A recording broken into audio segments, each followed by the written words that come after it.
Nous sommes rassemblés ici à Metz pour protester contre la modification du calcul de l'allocation différentielle qui a été décrétée par le gouvernement français, qui normalement devait avoir lieu le 1er janvier de cette année. Nous protestons parce que ça fait effectivement une perte de pouvoir d'achat très importante pour les familles. Les calculs de la CAF montrent que les pertes de pouvoir d'achat mensuel pour les familles vont de 200 à 1520 € par mois, ce qui est énorme.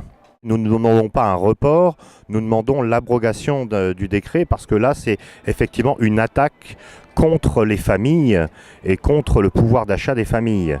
Sachant que les frontaliers ont des contraintes spécifiques, ils n'ont pas les mêmes durées du travail qu'en France, ils ont des temps de transport qui sont très très importants, ils ont déjà du mal à concilier parfois la vie professionnelle et la vie familiale et ce n'est pas cette coupure dans les allocations familiales qui va arranger les choses.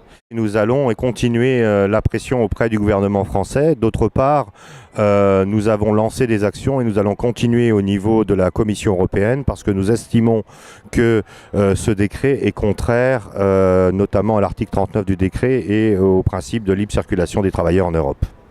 Les frontaliers vont perdre non seulement l'aide pour l'emploi d'une assistante maternelle, qui est soumise en fait aux ressources, et surtout la plus grosse perte en fait constitue le paiement des cotisations sociales, patronales et salariales, qui est actuellement pris en charge par la CAF, qui les paye en fait à l'URSSAF. Et aujourd'hui, on demande aux frontaliers de payer ces cotisations, qui représente en général environ 85% du salaire de l'assistante maternelle. Donc on a quasiment en fait le salaire de l'assistante maternelle qui passe du simple au double.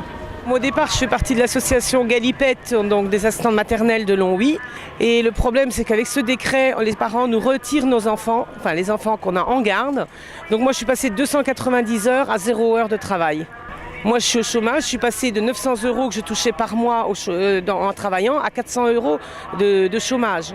On est tous venus en famille aujourd'hui pour essayer de faire abroger le décret qui va peut-être être voté et qui nous ferait perdre déjà l'allocation de la page, donc 150 € par mois et par enfant, et qui nous ferait en plus payer en fait les charges patronales qui sont actuellement prises en charge par l'État et donc qui seraient maintenant à notre charge. Donc environ, pour nous, je pense par enfant, combien on avait dit 250 € par enfant en plus. Dans le cas où ça passe, en fait, la nounou qu'on a pour un des deux, je pense qu'on va arrêter son contrat. Rien que dans notre groupe, on est à peu près 28, il y en a à peu près une bonne quinzaine qui sont impactés par ce problème. On ne peut pas se permettre de laisser aller à la dérive notre métier. On s'est battu pour avoir un salaire qui est mensualisé, pour être reconnu, etc.